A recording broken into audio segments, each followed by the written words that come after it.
Good afternoon. Good How you guys doing today? afternoon. Good. How are All you? right, I'm doing all right. Good. So welcome to the Stand Fight Win live stream. Real lawyers and real paralegals, real answers. So today we have something a little different. So I'm Keith Davidson. I'm You are. Manisha Jones. And I'm the paralegal, Kayla Wilkie. so now we have these two out in front of the camera today because today what we wanted to talk about a little bit is what function does a paralegal serve in our law firm, and especially to people who are trying to get the attention of a lawyer and trying to get a lawyer to take their case. So if you have a trust and will case and you want to try and get through to a lawyer to talk about it, a lot of times when you call a law firm, the first thing you're going to do is speak to a paralegal. And sometimes people don't understand why they have to speak to paralegal. Sometimes it's viewed as a negative thing.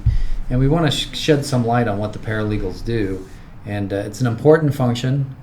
And it's kind of like, we were talking about this before the broadcast today, it's a little bit like a translator, right? Because lawyers, I'm the only lawyer here today in this group, but lawyers don't think like other people, right? We're a little weird. Like we have our own language, we have our own way of viewing things, we have our own, like, what matters to us and what doesn't matter to us. And so sometimes people outside of a law firm don't understand that. And this is really where paralegals come in handy, because they can talk to somebody who's not a lawyer, do their magic and translate it into a language that lawyers can understand, and then we can hopefully connect and help. So, Absolutely. So we have some questions today, and we're going to put Kayla under the pressure cooker, Hot seat. on the hot seat. Normally Kayla's asking us questions, and see how it goes.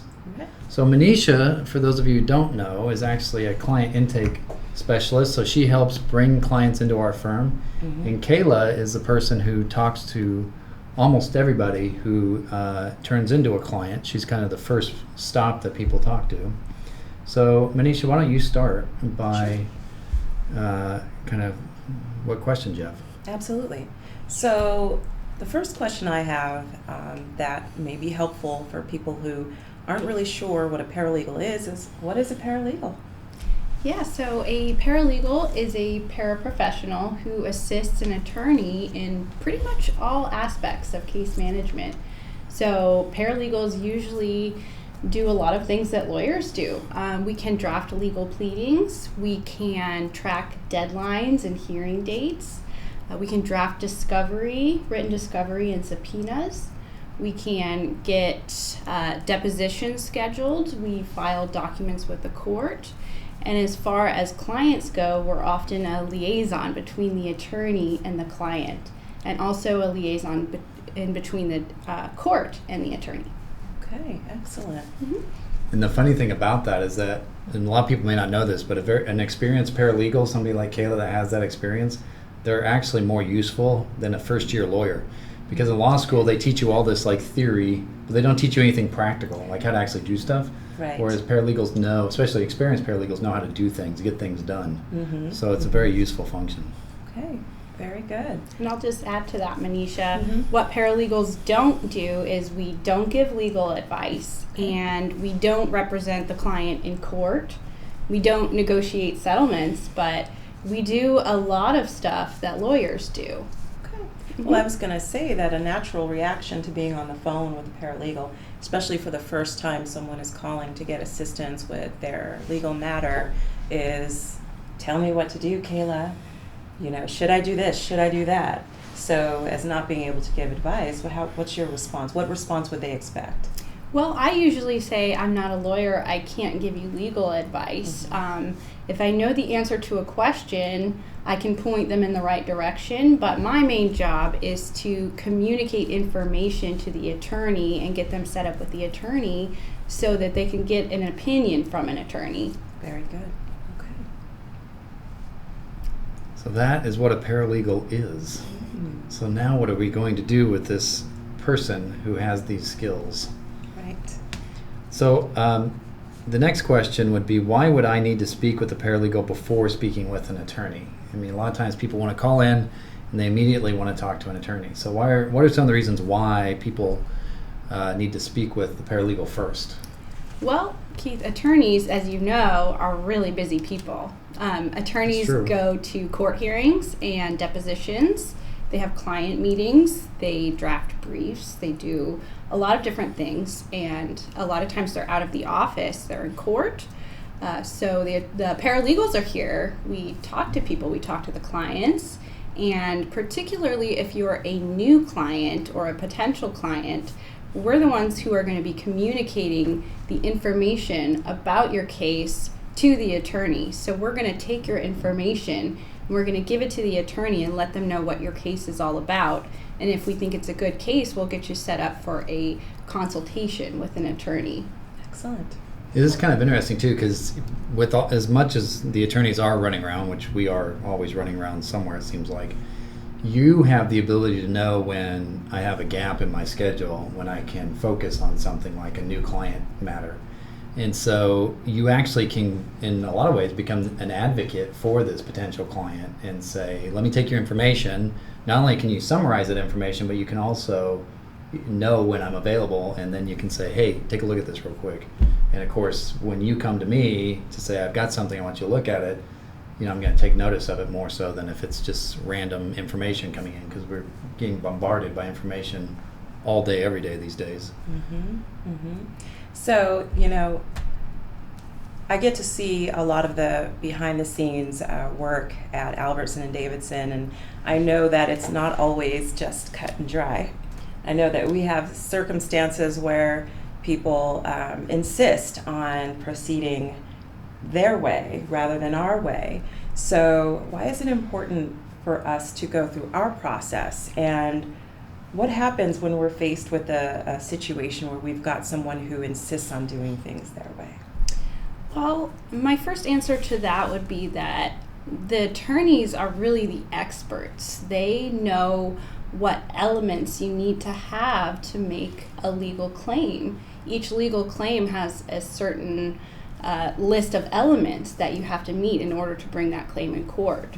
So our job is to, when we talk to a person initially, we're kind of listening to their story, but we're also picking out the elements of their legal claim.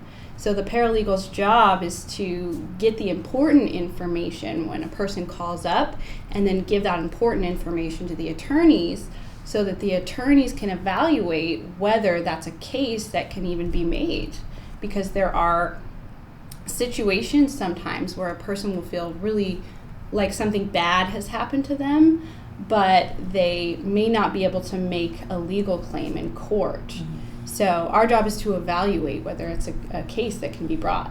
Okay. And there's some cases where they might have a very good legal claim, but you wouldn't know that until you kind of sift through the information and find what we need to know.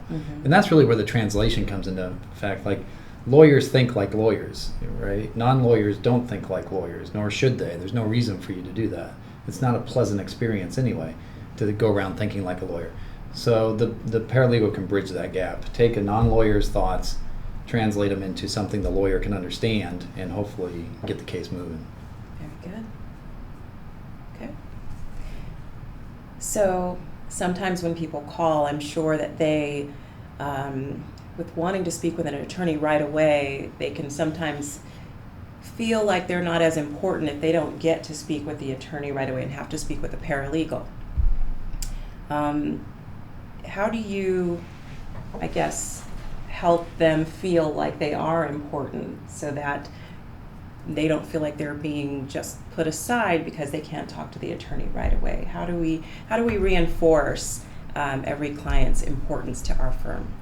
Well, I let people know that I'm the person who's going to communicate your information to the attorney, and I need these specific questions answered so that I can give that information to the attorney so they can evaluate your case. And we do actually have a list of questions that we need to ask, and those are the most important points in any case that we need to have those answers in order to evaluate the case.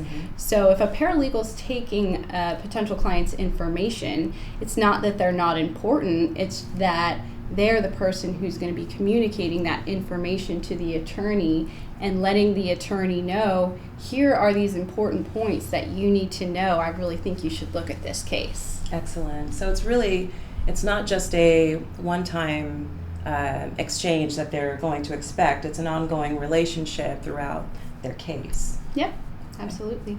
And I would tell people that they shouldn't feel as though they're not important because they talk to the paralegal. Just the opposite. It actually is very important, and I think it shows. It should show them that we take their matter seriously. That we're having them talk to somebody who understands what information needs to be garnered for the attorney.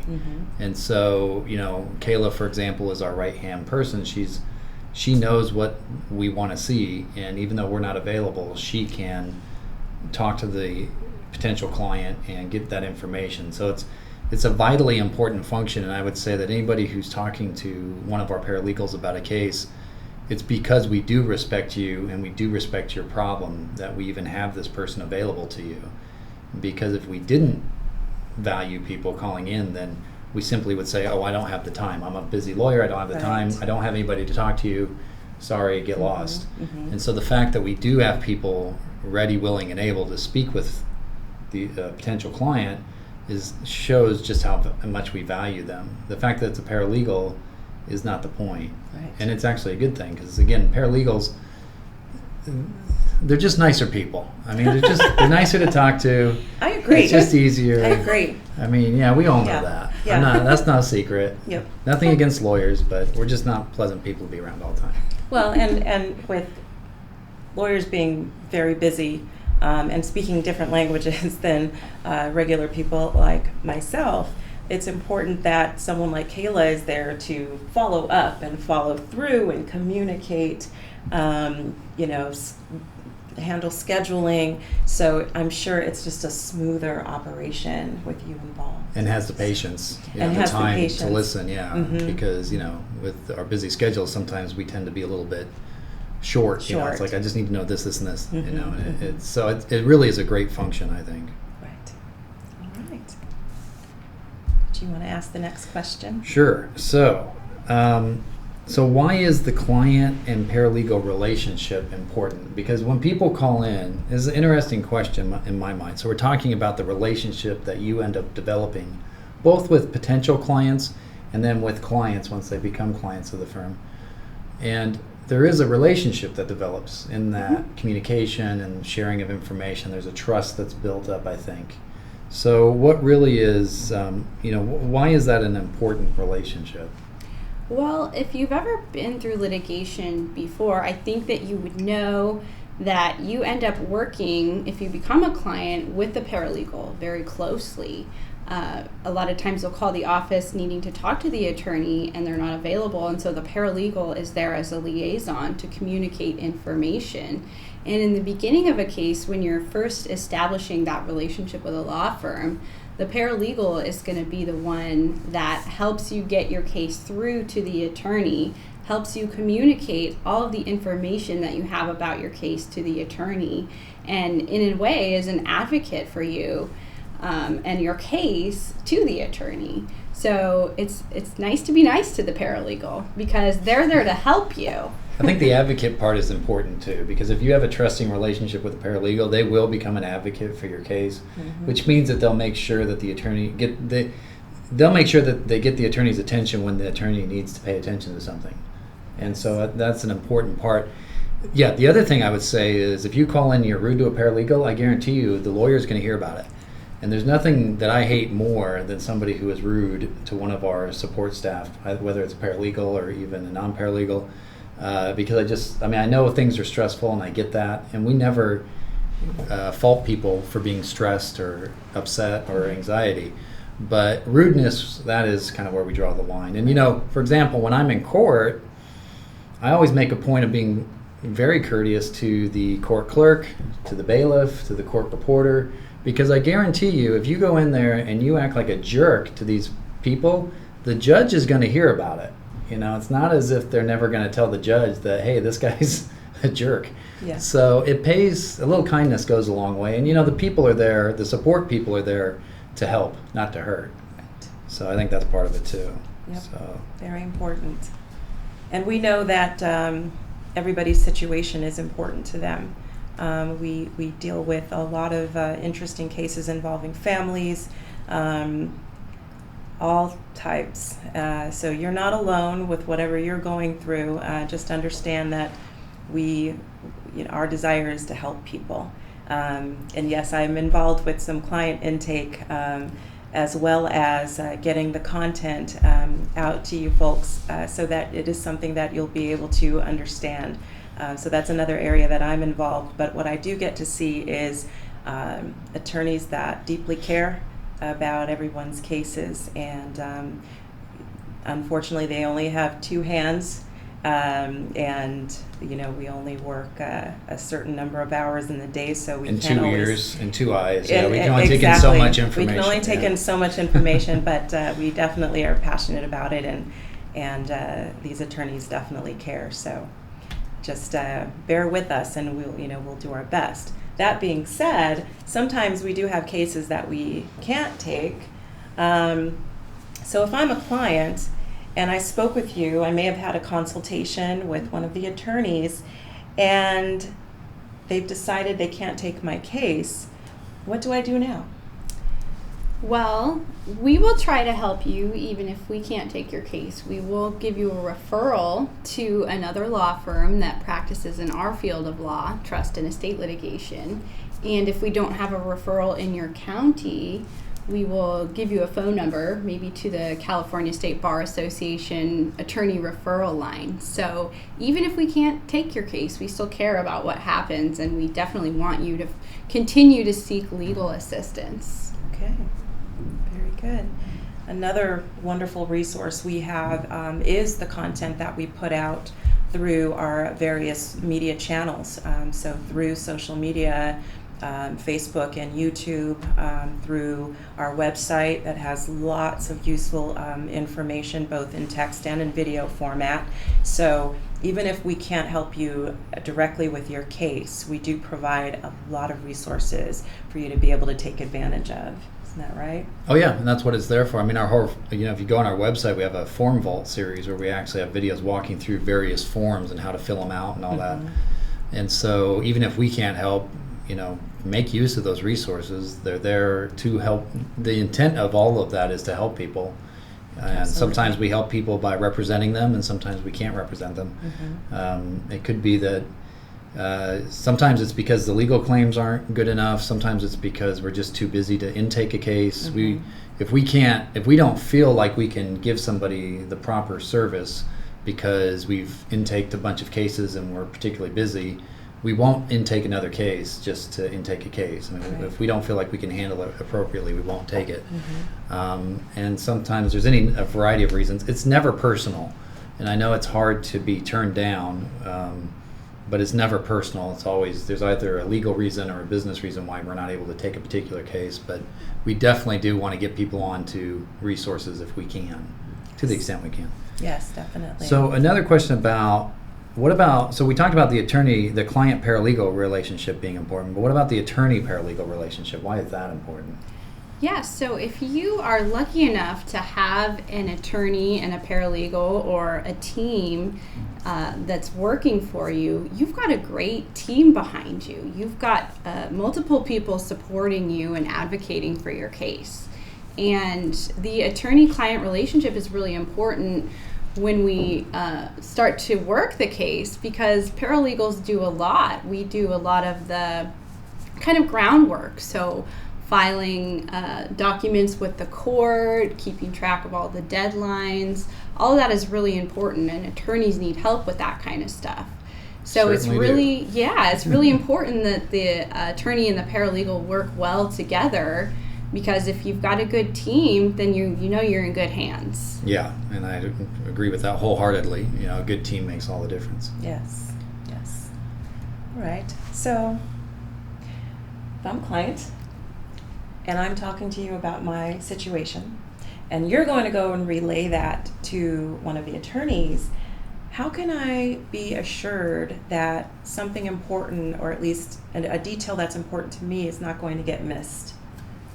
Yeah, so my first suggestion would be to let us ask the questions, because we are trained to kind of pick out the legal elements of your case. And there's some very specific pieces of information that we need in order to evaluate whether you have a legal claim that we can bring. So when you call a law firm, a lot of times the attorney or the paralegal who you speak to is going to ask you some very pointed, specific questions.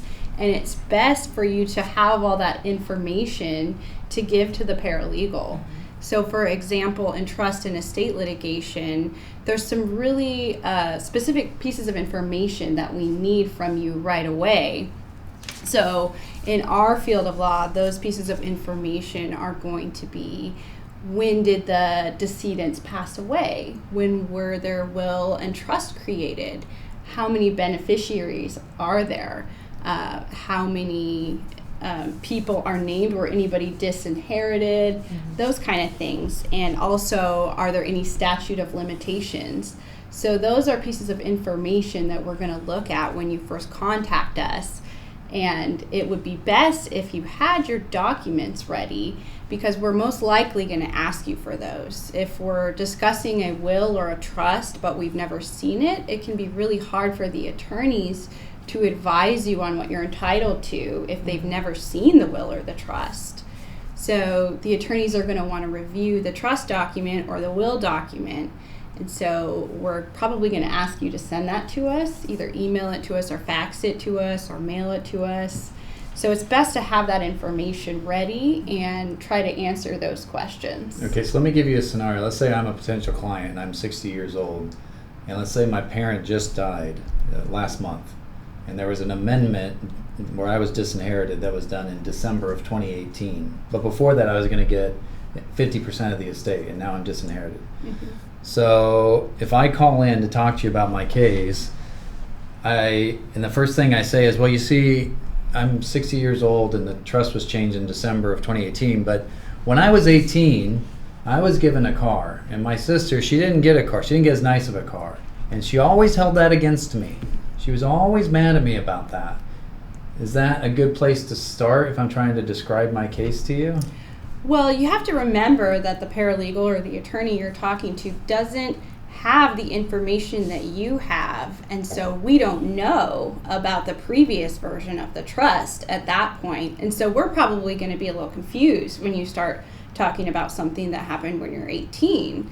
So we're going to probably have to bring you back and say, wait a minute, when was the trust or will first drafted? And did you have equal shares under that trust or will? And then we're going to say, okay, what was the next amendment? And we're going to go through and get that background information on the trust or will, and we have to extract that information out of you. So bear with us, because we may have to redirect you to get our questions answered. So maybe what happened 40 years ago may not be relevant as relevant as what happened in December of 2018 when the trust was actually changed. Right. And so that's one of the things that people really have to keep in mind is there might become a time when what happened long ago could be relevant, but not right now. The beginning of the conversation is help us help you by getting some understanding of what we're dealing with here. And so many of the rights derive from the documents. And so until we understand the series of documents, we won't really understand your rights. Right. Very true. We do use a case overview sheet. We have brought a copy with us, and we will attach a link to this case overview sheet to the recording of this broadcast so that people can take a look at it as a PDF. And if you are interested in communicating with a law firm such as ours on a case, it wouldn't be a bad idea to take a look at the sheet and think about what information would apply to you and fill it in before you call so that you understand what information we're ultimately going to be asking for. But one of the nice things that we do is we take that information once Kayla gets it, we put it on a sheet, a case overview sheet, which goes to the lawyer. And that's how we ensure that no information is going to be missed between what was said to the paralegal and what was said to the lawyer. And I love this system because it allows me to look at something before I even get on the phone with the potential client. I also can briefly look at the documents if they send them in, and now I'm prepared to have a conversation and give hopefully some meaningful advice versus if I don't see any documents before I talk to a client, I'm just spitting in the wind and saying, well, it could be this, it could be that, but until I see the documents, how do I know? Right. And, they always say that free advice is worth what you paid for it. But you can make that free advice a little bit more valuable if you give us the right information in the documents ahead of time, and then it'll be a more meaningful conversation. What if I'm calling and I don't have all of the answers? What if I don't know everything that you may potentially ask about? Should I still reach out? Yes, and that's a great question. And I'm sorry, Kayla, I know this is, you have your answer to it too, but the one thing, the thing I'm going to say is, especially when it comes to beneficiaries, no beneficiary ever has all the information. They're in the dark to some extent, and that's normal, I think, in most of our cases. What do you think? Yeah, I agree with that. So. Also, I was going to say that you should still call. We get a lot of calls from people who don't have any information. In fact, most of our calls, a majority of them at least, the person doesn't even have a copy of the trust or the will, so they don't know what they're entitled to. So if you call us, we can give you some information that we have on how to obtain a copy of the trust or the will. Also, one of the things that we usually ask potential clients is, what are the assets? What exactly are you fighting for here? And what would we be fighting for? We need to know if there's real property, what kind of assets are in the trust, and a lot of times people don't have that information. But if you call us and give us the information that you do have, we also have resources to help you figure that out. So you should still call even if you don't have all of that information. Yeah, because we could either help you get the information, give you some good resources to get in the information, or we might be able to proceed with what you do have, depending on circumstances. But it's not abnormal for people to be in the dark. That's. I mean, if you've been disinherited, something's wrong. Something went wrong in the process. So naturally, somebody's probably hiding something from you. Also, some of our cases, it's the very nature for people to be in the dark. So cases against the trustee where people have a copy of the trust, but they know that the trustee's hiding something, hiding assets, or not giving them accounting information. That's very nature of the case. That's what the case is all about. Right. So a lot of times they don't have all the information, and that's the problem. Right. People don't tend to steal out in the open. All right. So, do we have another question here? I think we've covered our questions. So what is it, just to kind of wrap this up, so when you're talking to people, what are the best scenarios that you have when you're talking to people in terms of the information you're getting, or what makes for a positive interaction from your perspective as the paralegal? Yeah, so my favorite people to talk to are people who are friendly and willing to answer our questions. It can be difficult because we do get some people that call us and say, well, why do you need this information? So when somebody will just go through the questions with us and give us the information that we ask for, that's the best scenario. And when we're able to get a copy of the documents, the trust or the will, that makes it really easy to get you set up with the attorneys. So I particularly like when people are able to answer our questions and they're friendly. And what do you do when people say, well, why are you asking me these questions? Do I really have to answer? I usually say we need this information in order to evaluate your legal claims. And that's the truth. We're not asking random questions. We're trying to figure out what happened with the estate plan and what are your claims. What type of case do you need to bring? And the questions that we ask all help us figure out what type of case you need to file. So you don't typically ask questions that you don't really need the answer to? No. Do you ever ask anybody for their social security number? No. Do you ever ask anybody for any other personal information besides what's relevant to the case? No, the personal information I would ask for would be a phone number and email address so we can contact you, and that's about it. You ever talk about, ask questions about their love life? No. But I do get information about people's love lives. Sometimes it's relevant. There's some cases where, when you have multiple marriages and kids from different marriages, sometimes you get mixed up in that. But I guess the point I'm trying to make is we're not going to ask for your social security number. We're not going to ask for any private information. It's really just, we're asking questions that we need to know to evaluate the case, not questions just to be nosy, Yeah. because we want to find out information. Because we really don't want, there are times when you get, too much information, right? When you're like, okay, I didn't need to know about that. Yeah. There are a lot of times.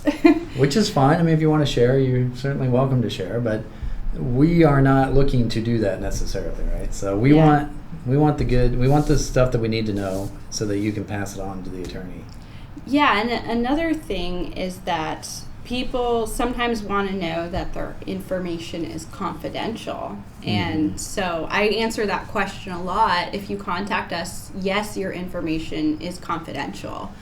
You are protected by the attorney-client privilege, even if you haven't retained our firm. So everything that you provide us, if you provide us with documents, everything is kept confidential. Yeah, and I think we do, like when people send in contact forms, we have a disclosure that we don't have to maintain that as confidential, although we do. But we want to make the point that we're not necessarily agreeing to represent somebody. But certainly after the contact form comes in, once somebody's contacted by us, or if we talk to them on the phone and we're trying to get more information, it's all confidential. So a paralegal working under a lawyer has the same attorney-client privilege as if you were talking directly to the lawyer. In fact, you could talk to Manisha, you could talk to Kayla, you can talk to me. We're all covered under the attorney's attorney-client privilege, and so all of that will remain confidential. And we don't tend to, it's not that we don't tend to, we don't share information that people give us without their prior permission. But even then, we don't really even ask for that because we don't share it. So it is important, I think, that people know that this is confidential information. It's going to remain confidential. And even if we don't take your case, it remains confidential. And there are rare occasions when you've talked to somebody, you've gotten all this information, and a little bit later, either the same day or the next day, their brother calls in on the other side of the case, right? Yeah. And what do you do in those situations? Well, that is what we call in the legal field a conflict of interest. So if I hear a name that I have heard of the case before, it's a wall that goes up. I immediately stop listening to that person and I say, 1 second, I need to do a conflict check. And so if we know that we've talked to someone else about your case, we will tell you, I'm sorry, I can't get any information about your case because we may have a conflict of interest. So if we already have inside information from a different party in your case, we may just have to tell you, sorry, we can't represent you. So we not only do we not disclose what we learned from the first party that called in, but we also tell the second person that called in, whoa, stop, we can't talk about this. There's a conflict. We can't help you. Sorry, go away. But that's only if the two parties are on opposite sides of the case. Right. Okay. Yeah. So if they're on the same side of the case, it's different. Although even then, we'll be careful and we'll call the first person if we don't know. Now, a lot of times the first person will say, "Hey, my brother wants to talk to you too. Can they call you?" Yeah, go ahead. Yeah. Or we'll set up a conference call with everybody. That works out well too if there's multiple siblings that are all in the same position, which happens a lot. Yeah. But we don't take it for granted that the person calling us is automatically friendly. We're going to check it out first. Right. So we take that confidentiality very seriously because it's obviously important. It's important to the people out there. It's important to us. And we do respect that. Okay. So is there anything else that you'd like to share with us, Kayla? No, I don't think so. Could you please provide us with your social security number? Not going to do that. Okay. Well, I want to thank Manisha and Kayla for joining us today so that we could see a little bit inside of how the sausage is made. They say there's two things you shouldn't watch. That's how sausage is made and how politics is made. He would say that to a vegetarian. Yeah, right. Well, you don't want to see how the sausage is made. No, we don't want to see how the sausage is made. But at least we had a little bit of a chance today to show how the sausage is made and how important it is, I think, to really use the resources that our firm provides to potential clients. If you're calling in, use those resources. They're there for a reason. We have a whole group of people who we've set up to help talk to you about your potential case and they're going to help become your advocate to get the attorney's ear and then be able hopefully to get your case to move on. Or even if we can't take your case, these are the people who are going to be particularly helpful in giving you a referral or other resources. So take advantage of the help that we're providing by providing people like Kayla and Manisha to you. And I certainly would never view it as being less important. In fact, it's just the opposite. I think it's you are more important because we have these resources here. So thank you so much for joining us. Thank you. I Thank just you. want to add one final remark, and that's the reason why we're here to help you is because we've got active attorneys that are busy fighting for your inheritance.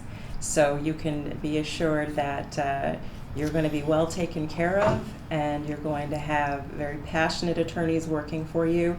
They're busy, and that's why we're here to help you.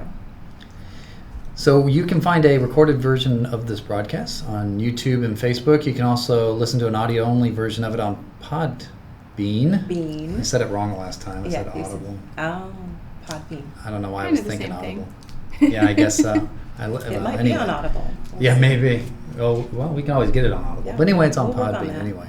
You don't want that. You want the video. You want to see all of us You wanna here. see us. And we will most likely be returning next week to another live Stand Fight Win live stream with myself and Stuart Albertson.